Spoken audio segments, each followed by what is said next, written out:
Pushpa 2 release కు ready అవుతోంది. First half ఎప్పుడో లాక్ చేసేశారు, సెకండ్ హాఫ్ ఆల్మోస్ట్ అయిపోయింది.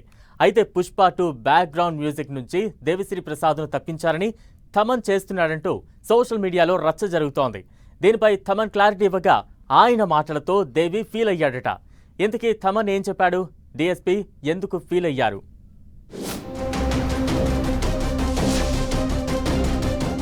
టాలీవుడ్ లోనే కాదు, పుష్ప 2 మీద ఉత్తరాదిలోనూ భారీ క్రేజ్ ఉంది. ఈ ఇయర్ మోస్ట్ అవైటెడ్ మూవీస్ లో టాప్ లో ఉంది ఈ సినిమా. డిసెంబర్ 5న మూవీ రిలీజ్ కాబోతూ ఉండగా విడుదల తేదీ దగ్గరవుతున్న కొద్దీ సినిమాకు సంబంధించి రకరకాల గాసిప్లు వైరల్ అవుతున్నాయి. పుష్ప 2 బ్యాక్గ్రౌండ్ స్కోర్ కోసం దేవిశ్రీ ప్రసాద్ను మార్చారు అనే రూమర్ సెన్సేషన్ క్రియేట్ చేసింది.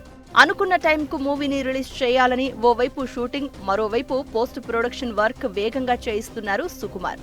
పుష్ప 2 పార్టులకు దేవిశ్రీ ప్రసాద్ మ్యూజిక్ అందించాడు. అయితే సినిమా త్వరగా కంప్లీట్ కావాలంటే స్పీడ్ పెంచాలని భావించిన డైరెక్టర్ సుకుమార్ కొంతమంది మ్యూజిక్ డైరెక్టర్లతో రికార్డింగ్ చేయిస్తున్నాడు. ఇందులో థమన్ కూడా ఒకడు. అయితే మ్యూజిక్ ఎవరు చేస్తున్నారు అన్న దానిపై మూవీ యూనిట్ నుంచి ఎలాంటి న్యూస్ బయటకు రాలేదు. అయితే Daaku Maharaj movie teaser launch లో థమన్ ఇచ్చిన క్లారిటీ దేవిశ్రీ ప్రసాద్ ఫీల్ అయ్యేలా చేసిందట. పుష్ప 2కు తాను కొంత వర్క్ చేశాను అని థమన్ ఆ ఈవెంట్ లో చెప్పాడు. దీనిపై డీఎస్పీ ఫీల్ అయినట్లు టాక్. దేవిశ్రీ ప్రసాద్ మ్యూజిక్ నచ్చకపోవడంతోనే థమన్ తో పుష్ప 2కు బ్యాక్గ్రౌండ్ మ్యూజిక్ చేయించారని ప్రచారం జరుగుతోంది. ఇది దేవికి ఇబ్బందిగా మారిందట. థమన్ మాటలతో ఆయన బాగా బాధపడ్డారట. మూవీ టీం రియాక్షన్ ఎలా ఉంటుందో చూడాలి మరి. ఇదంతా ఎలా ఉన్నా పుష్ప 2 ట్రైలర్ లాంచ్ కోసం ఫ్యాన్స్ ఈగర్ గా వెయిట్ చేస్తున్నారు.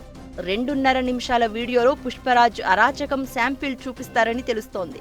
మూవీ మీద ట్రైలర్ మరి అంచనాలను పెంచడం ఖాయమని ఫిల్మ్ నగర్ వర్గాల టాక్.